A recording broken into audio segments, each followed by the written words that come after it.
ibadah baik secara murni atau tidak murni, para kekasih Allah itu sudah nggak ada bedanya. Beliau selalu menjadikan dua macam ibadah tersebut bisa untuk bertemu Allah. Inilah yang disebut Shiratul Mustaqim. Barang siapa saat di dunia dalam hatinya masih ada gambar makhluk, maka di akhirat pun setelah meninggal dia akan menjadi orang yang buta, dan mereka tidak akan pernah bisa melewati Shiratul Mustaqim.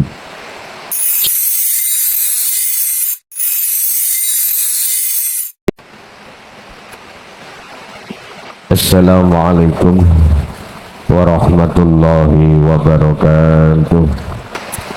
Bismillahirrahmanirrahim. Hamdan yuwafi ni'amahu wa yukafi majidah. Ya Rabbana lakal hamdu kama yanbaghi li jalalih. Asyhadu an la ilaha illallah wa asyhadu anna Muhammadan abduhu wa rasuluh.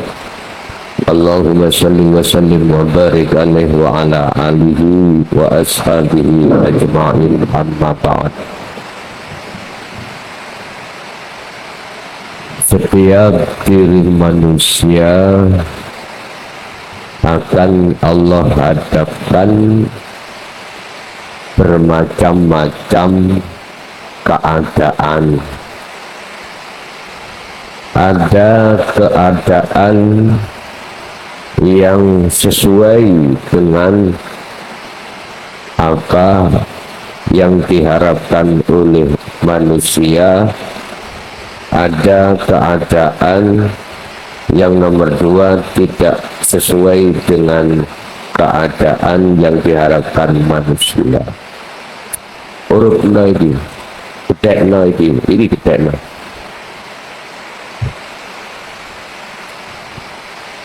Keadaan manusia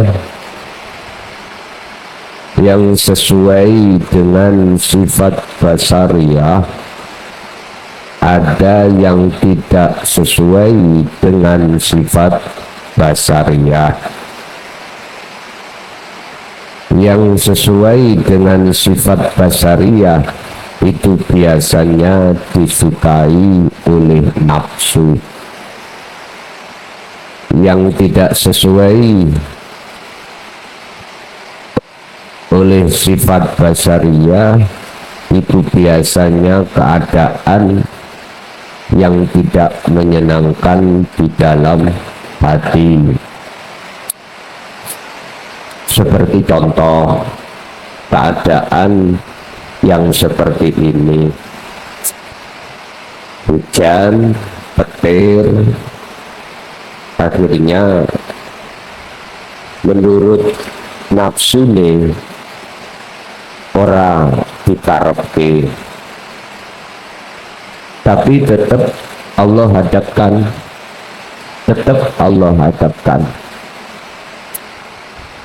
Berkenaan dua hal inilah, siapa di antara manusia itu yang bisa menjadikan sebagai jalan yang lurus, itu siapa? Sebab jalan yang lurus di sini akan bisa dijadikan sebagai lintasan untuk bertemu Allah. Nafsu biasanya nggak mau.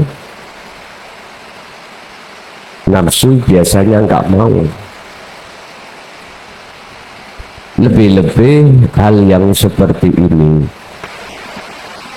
Tapi ketahuilah bahwasanya untuk menemui Allah itu di berbagai jalan. Ada jalan yang tidak disukai nafsu, ada jalan yang disukai. sementara jalan yang disukai nafsu itu kelihatannya, tapi sebetulnya membahayakan bagi satu hati seseorang jikalau tidak waspada, jikalau jalan yang disukai nafsu tersebut. Tadi saya katakan di depan bahwasanya perkara-perkara yang Allah hadapkan yang sesuai dengan sifat basariah yang disukai nafsu, ini pun juga nafsu berupaya untuk hati manusia lalai daripada itu, lalai terhadap Allah. Tentang hal ini Allah sampaikan di dalam surah Ali Imran ayat 51. Bismillahirrahmanirrahim. Innallaha sak temene Gusti Allah iku Rabbi pangeran ingsun wa rabbukum lan pangeran sira kabeh. Oleh sebab itu fa'budu mongko do nyembah sira kabeh ing Allah. Hadza utawi menyembah atau fa'budu iku siratun ana siji dalan mustaqimun kang jejeg. Artinya apa?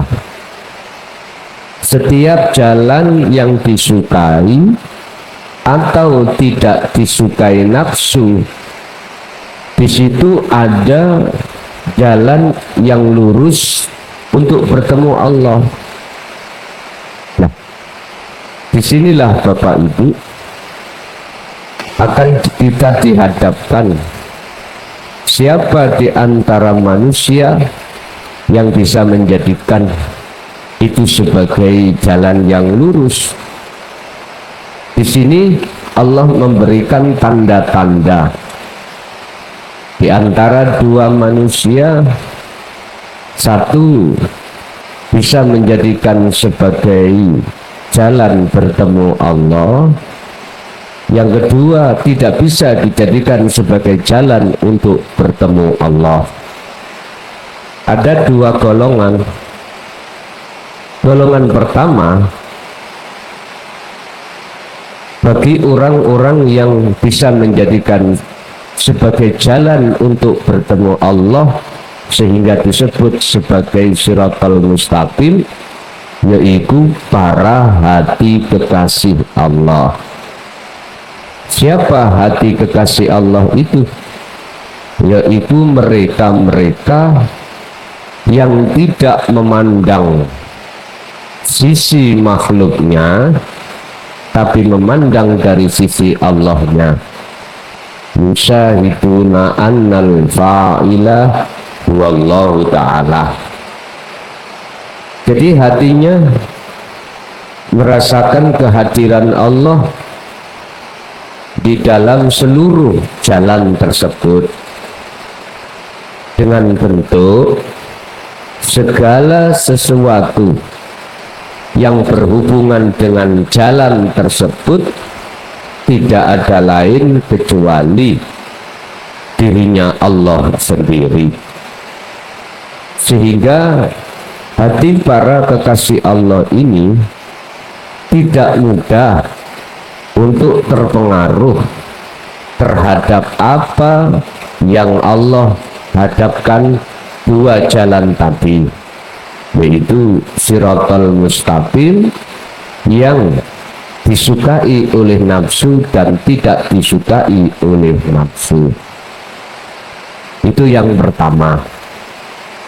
Terus yang kedua, golongan yang kedua disukai atau tidak oleh hawa nafsu, mereka itu nggak bisa menjadikan sebagai jalan untuk bertemu Allah, nggak bisa. Karena apa?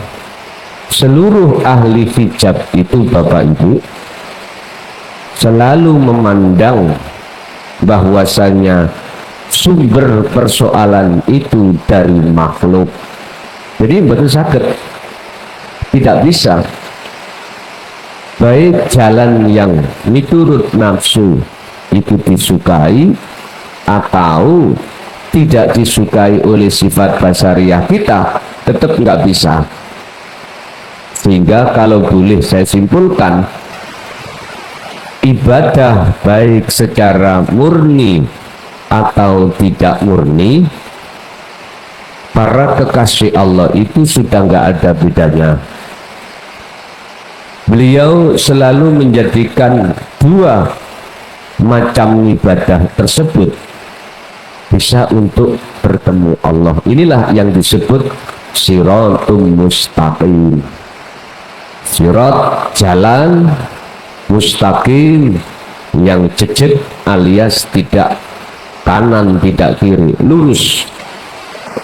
Tapi bagi golongan ahli hijab, dia nggak bisa, apapun bentuknya ibadah murni, lebih-lebih tidak murni, tidak akan pernah bisa untuk menjadikan sebagai jalan bertemu Allah, nggak bisa. Sehingga apa yang ada di dalam hatinya itu gambar-gambar seluruh apa isi langit dan seluruh apa isi bumi alias makhluk. Jadi mboten sakit. Barang siapa saat di dunia dalam hatinya masih ada gambar makhluk, maka di akhirat pun setelah meninggal dia akan menjadi orang yang buta, dan mereka tidak akan pernah bisa melewati siratal mustaqim.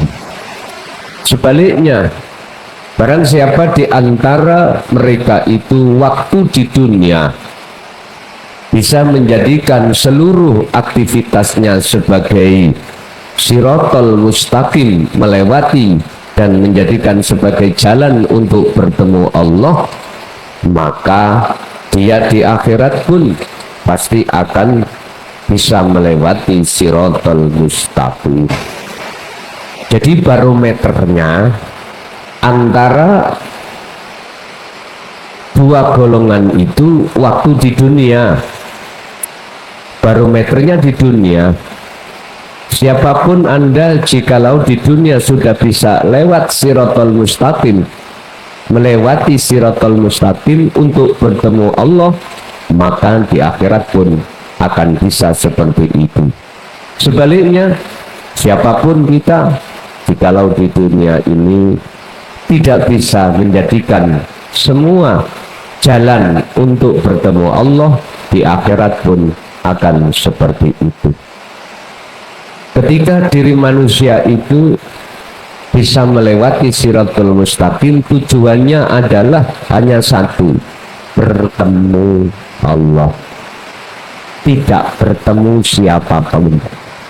Laksana di syariat, apa tujuannya seseorang nguat siratul mustaqim? Satu, untuk mencapai rahmat Allah yang berbentuk apa? Al-Jannah. Itu sebetulnya adalah kinayah, tapi sesungguhnya adalah bertemu Allah. Nah, ini banyak di antara kita umat manusia yang nggak paham. Makanya kata Rasul, liman kana yarjullaha, ini dawuh Allah yang dicontohkan oleh baginda Rasul. Siapa orang-orang yang bisa masuk di dalam akhirat? Merekalah yang dalam hatinya ada satu keinginan untuk bertemu rahmat Allah, maksudnya bertemu Allah. Jadi tujuan orang-orang yang melewati siratal mustaqim itu cuma satu, hanya bertemu Allah. Oke, itu Bapak Ibu dalam kesempatan sore hari ini tausiah yang bisa kami sampaikan. Kita masuk pada sesi tanya jawab. Barangkali ada yang perlu ditanyakan, kami persilakan. Assalamualaikum warahmatullahi wabarakatuh. Dari tanglet Gus, kita di dalam rukun iman itu kita disuruh meyakini adalah hari akhir, hari datangnya hari kiamat, yang kalau di dalam syariat itu hancurnya alam semesta ini. Sedangkan Allah sendiri, apakah ada Allah itu maha penghancur? Yang ada hanyalah Allah maha pencipta, maha pengasih dan penyayang sesuai dengan asmaul husnanya. Kenapa kok sampai terjadi penghancuran oleh Allah subhanahu wa ta'ala? Mohon dijelaskan Gus dari secara hakikatnya. Untuk yang kedua, ini pengalaman pribadi ketika bermeditasi. Ketika bermeditasi, saya itu ada di alam cahaya. Cahayanya itu tidak putih, tidak kuning, cahayanya bening, dan saya sendirian di situ. Yang ada hanya cahaya bening, dan saya di situ tidak bisa berkata apa-apa, baik secara zahir maupun batin. Yang ada hanya ketenangan, kebahagiaan. Apakah itu yang dinamakan alam musyahadah? Matur nuwun atas penjelasannya. Assalamualaikum warahmatullahi wabarakatuh. Waalaikumsalam warahmatullahi wabarakatuh. Mengapa Allah bersifat kasih sayang kok ada terjadinya penghancuran? Apa maksud daripada semua ini? Bapak Ibu hadirin rahimakumullah. Wa minan nasi may yaqulu amanna billahi wa bil yaumil akhir wa ma hum bimu'minin. Sebetulnya banyak di antara golongan manusia yang lesannya itu berkata, aku beriman pada Allah dan juga beriman terhadap hari akhir. Tapi sesungguhnya mereka itu wa ma hum bimu'minin. Mereka enggak beriman. Dia hanya beriman secara syar'i, secara syariat tok, di lisan saja.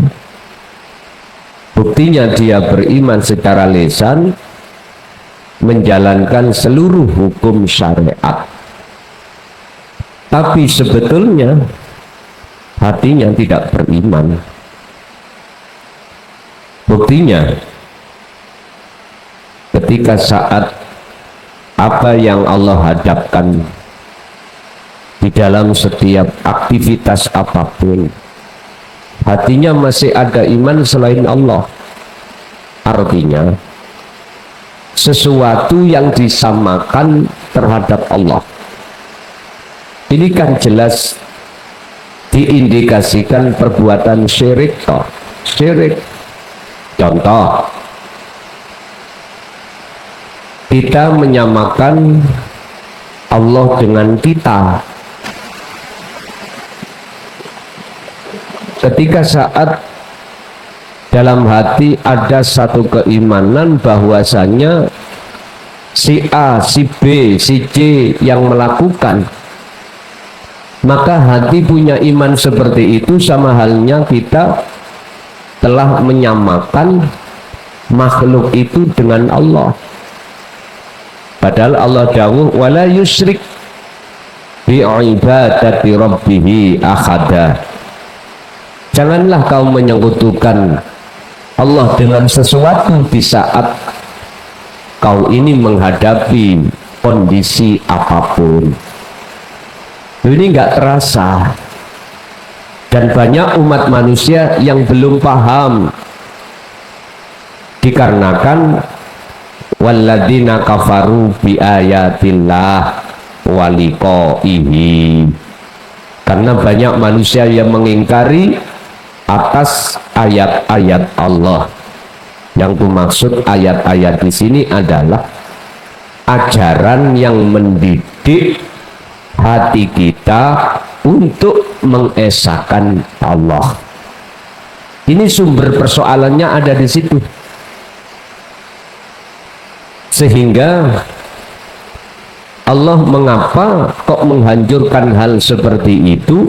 Dikarenakan kita sebagai manusia sudah berulang-ulang kali Allah mengingatkan lewat beberapa ayatnya, cuman hati kita sebagai manusia tidak mengindahkan peringatan-peringatan tersebut. Ini seluruh umat, mulai zaman umat Nabi siapapun, Rasul apapun, pasti diperingatkan Allah. Pasti diperingatkan. Cuman manusianya yang tidak mau mengindahkan. Berarti munculnya penghancuran tersebut memang aslinya songko Allah, tapi miturut hukum sebab musabab itu dari diri kita sebagai manusia. Allah sesungguhnya nggak pernah menghancurkan terhadap kita manusia atau makhluk ini. Ini satu sisi. Tapi satu sisi lagi, di situ tersimpan kasih sayang Allah justru. Contoh, misalkan kita punya teman dekat pada kita, dan atau kita punya sesuatu yang kita anggap istimewa, tapi ketika saat kita berhadapan dengan teman istimewa itu, justru menjadikan hati Anda ini berat berpisah. Ada cara jalan Allah untuk menunjukkan kasih sayangnya. Apa yang kita anggap istimewa bagi kita, itu Allah hancurkan dengan cara Allah sendiri. Akhirnya berpisah dengan kita. Nah, ini kalau jenengan memandang dengan sungguh-sungguh, itu bukan Allah menghancurkan tidak kasih sayang, justru kasih sayang.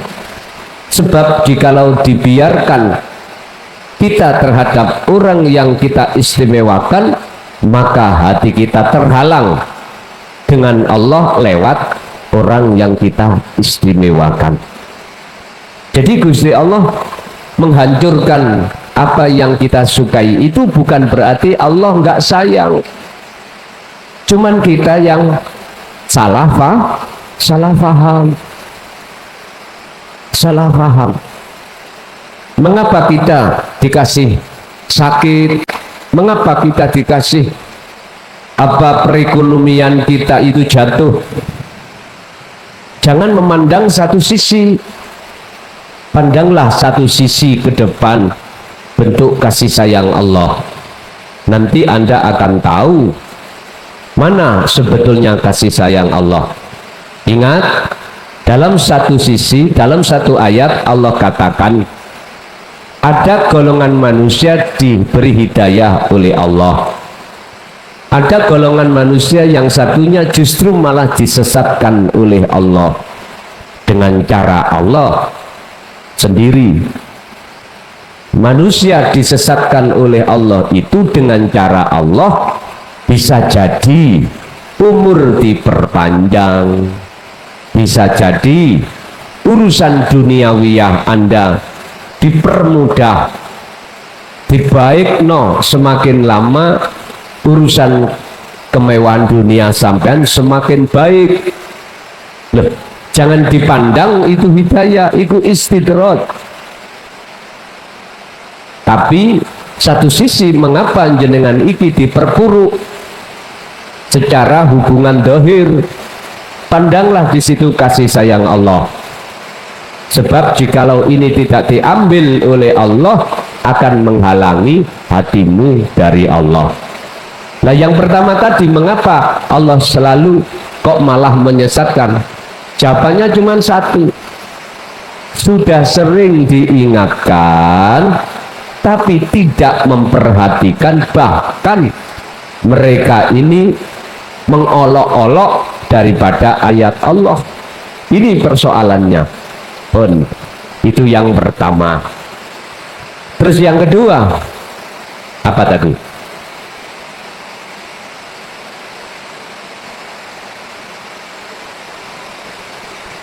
Ketika bermeditasi ada di alam cahaya. Oh ya, sudah.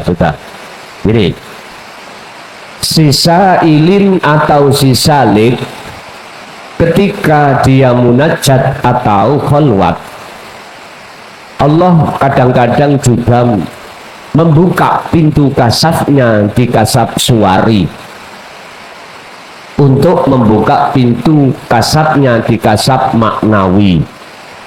Kadang-kadang nggak dibuka, kasaf suwari nggak dibuka, langsung dibuka terhadap kasaf maknawi. Kasaf suwari itu kasaf di mana urusan-urusan makhluk, contoh cahaya, itu makhluk. Apapun bentuk cahaya, hijau, merah, putih, semuanya kegolong gaibnya makhluk. Manakala kita dibuka kasaf suwari itu, maka secara pribadi Anda akan mengetahui cahaya-cahaya tersebut.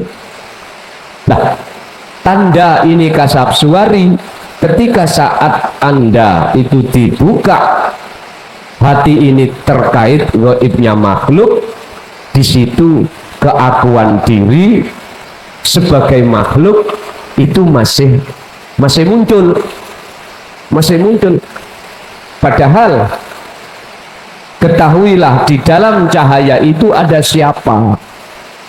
Nah, jikalau sudah sampai pada bertemu terhadap Allah di dalam cahaya itu, maka di situ di dalam hati Anda sudah tidak pernah mengakui akan bisa melihat cahaya. Makhluknya tidak akan pernah muncul merasa melihat cahaya. Justru yang melihat cahaya itu adalah diri sendiri hidup itu. Itulah Allah Subhanahu wa ta'ala. Ini berarti kasaf maknawi. Intinya, jikalau melihat cahaya itu, ini kasaf suwari, keakuan diri makhluk merasa melihat. Tapi jikalau keakuan makhluk sudah tiada, justru keakuan Allah, maka disinilah yang disebut kasaf maknawi. Itulah alam makrifat, itulah alam musyahadah. Tapi yang pertama tadi itu masih kelebu alam mukasyafah. Ada lain? Masih ada?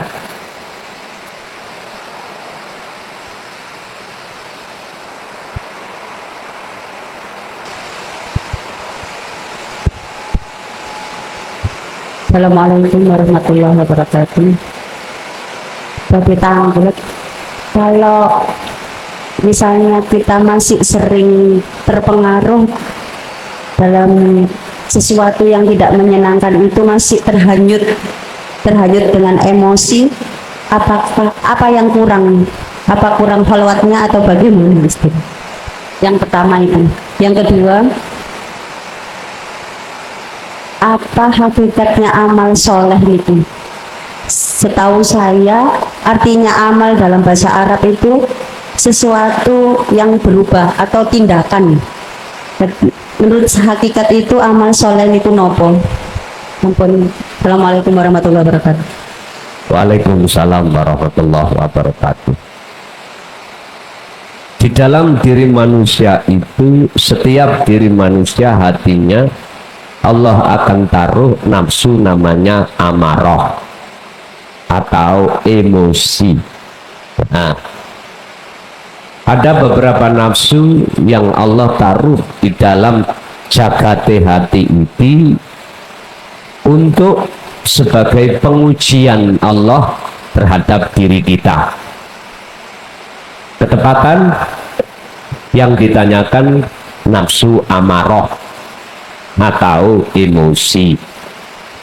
Ketika menghadapi kondisi yang tidak sesuai, hati emosi. Nah, itu salah satu tanda jikalau hati kita duduk di takholli atau hati kita masih ada pengakuan makhluk, maka pasti siapapun kita akan emosi alias marah-marah karena sesuatu yang gak cocok miturut nafsu di dalam diri kita, gak cocok miturut nafsu nafsiyah di dalam diri kita, situasi yang Allah hadapkan. Nah, terus bagaimana kita mensikapi akan hal ini?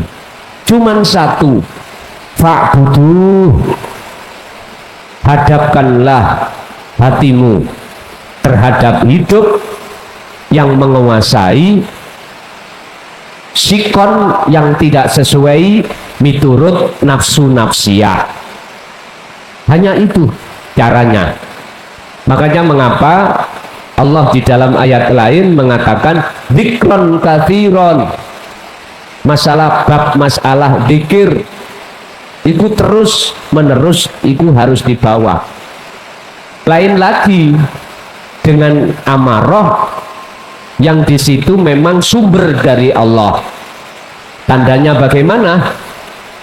Hati Anda duduk di tajalli, keakuan diri tidak akan pernah muncul.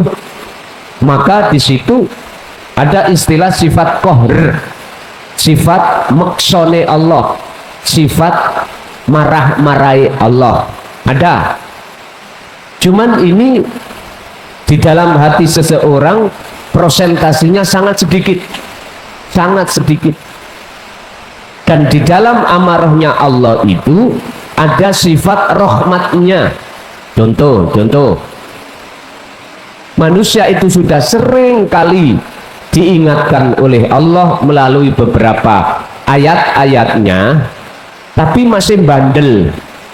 Lah, di situ akan muncul sifat godok atau maksone Allah, muring-muring. Lah, niki Bapak Ibu, bentuk muring-muringe Allah itu, bentuk godope Allah itu, jangan kita ambil dari satu sisi negatif. Sampai harus melihat sisi positifnya, sisi kasih sayangnya Allah. Sebab menungso iku kadang-kadang dikandani alus gak kenek, kudu dikandani secara kasar. Baru sadar nafsu itu kadang-kadang dijak alus gak kenek iku dijak kasar, berarti sifat godobe Allah kudu metu. Bon, itu yang pertama. Yang kedua terkait masalah amal sing soleh. Sama, iki memandang dari kacamata mana? Kalau kacamata syariat ya fisik, fisik jasmani ini meninggalkan larangan, menjalankan perintah. Ikilah amalan solihan. Tapi kalau kita melihat dari kacamata hakikat, berarti ruhaniyah atau hati. Mana hati yang amalan solihan? Yaitu hati yang selalu ingat pada Allah. Maksudnya ingat, hati ini gak mudah mengakui segala hal apapun yang muncul ikut dari makhluk, tapi justru hati sadar munculnya perkara semuanya dari Allah Subhanahu wa ta'ala. Inilah yang ku maksud hati yang berbuat baik, yang disebut amalan solihan. Dan ini syarat pertama bagi siapa yang ingin bisa bertemu Allah, fal ya'mal amalan solihan, itu di situ. Di samping itu juga tidak boleh dalam hati ada gambar wujudnya makhluk, nggak boleh. Ini syarat yang harus dipenuhi oleh si salik untuk bisa wusul ketika suluk itu di situ. Oke. Masih ada? Assalamualaikum warahmatullahi wabarakatuh, Gus. Waalaikumsalam warahmatullahi. Saya mohon penjelasannya. Ada yang mengatakan pandang satu pada yang banyak dan pandang banyak pada yang satu. Macam mana keterangannya, Gus? Terima kasih. Suhudul waqdah fil kasroh. Lihatlah banyak itu ahad. Lihatlah ahad itu di dalam banyak. Itu bagaimana? Jenengan harus ada tindakan proses ahadiyah menuju ahad. Ahadiyah itu apa? Banyak, tapi di situ tampil wujud ahad tunggal. Seluruh bentuk-bentuk makhluk, nama-nama makhluk itu disebut banyak. Tapi bagaimana caranya jenengan itu bisa mengahadkan banyak itu sampai melihat hidup, sampai melihat titik bak, sampai melihat Allahnya saja. Sebab innallaha bikulli syai'in muhit, sesungguhnya Allah itu melimputi atas segala hal apapun. Lah, segala hal apapun disebut banyak. Nek jenengan melihat makhluknya mboten saged. Jadi makhluknya itu sampai ringkes. Itu berarti proses ahadiyah. Baru jenengan hanya melihat, memandang hidupnya. Kalau memandang hidupnya berarti ahad. Nah, inilah pandanglah satu di dalam banyak. Jadi jenengan secara fisik itu kita memang melihat berbagai macam corak yang tidak ada batasnya. Tapi hati jenengan harus memandang uripe. Kalau jenengan memandang hanya hidupnya, maka yang terjadi hanyalah ahad. Nah, ini kalau tidak dilatih dengan khalwat yang memegang wasilah dzikir sirul asrar, mboten saged. Artinya wajib kita akan membawa wasilah ini supaya bisa memandang satu di dalam banyak. Itulah maksudnya dari pengertian pandanglah satu di dalam banyak. Oke, masih ada?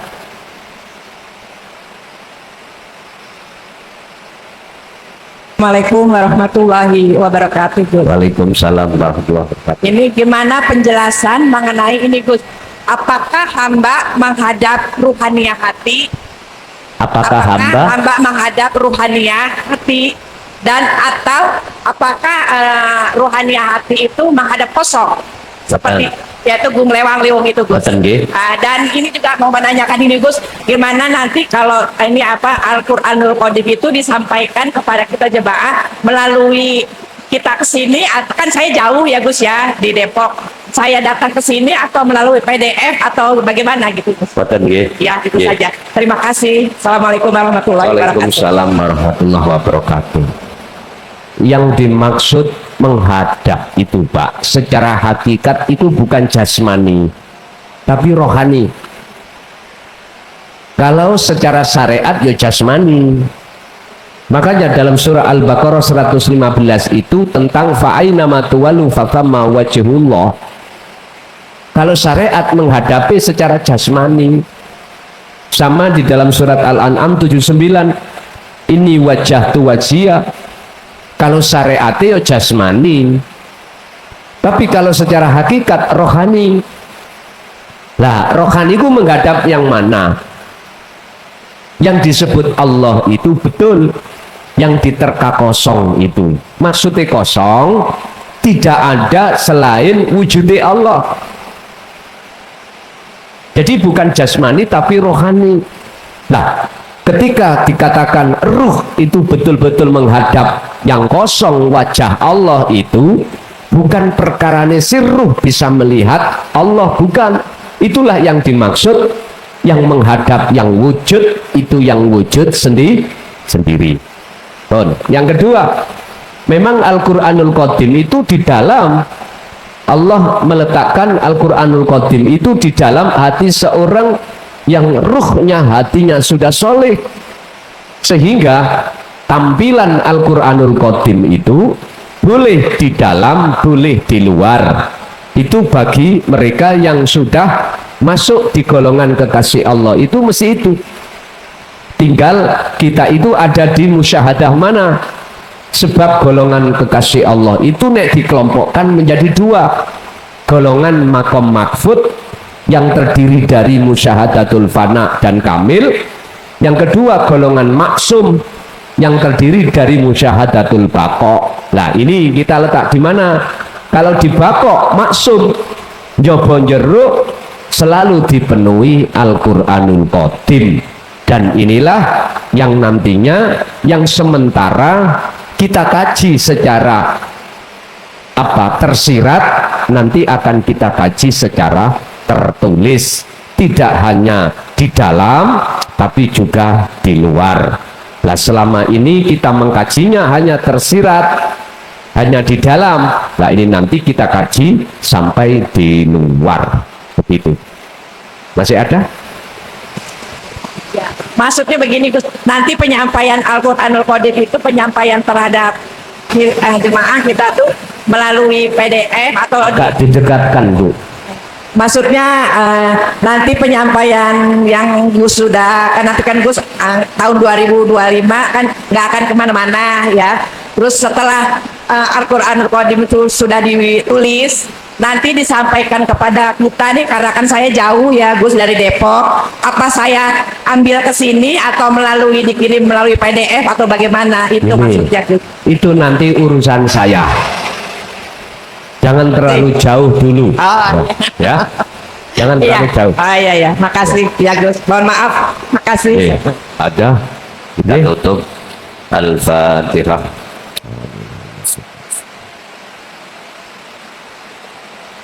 Akhirul kalam. Assalamualaikum warahmatullahi wabarakatuh.